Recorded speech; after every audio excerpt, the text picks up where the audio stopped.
Naglagay ako ng tinapay sa kumukulong chocolate condensed milk. Aba mga kakusina, napakasarap pala nito.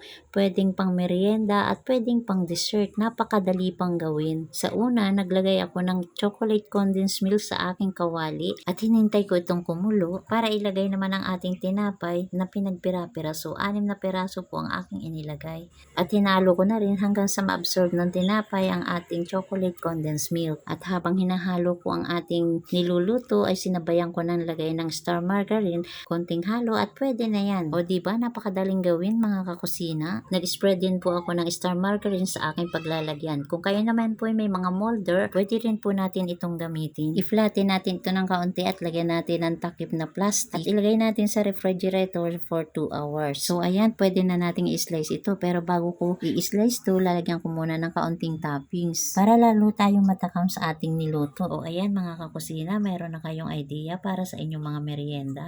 Hindi na kayo mag-iisip kung anong inyong kakainin habang kayo nagpapahinga, di ba? Kaya kung mayroon kayong mga tirang tinapay, wag po natin itatapon dahil ito'y mapapakinabangan pa. So ayan mga kakusina, don't forget to share, follow for more.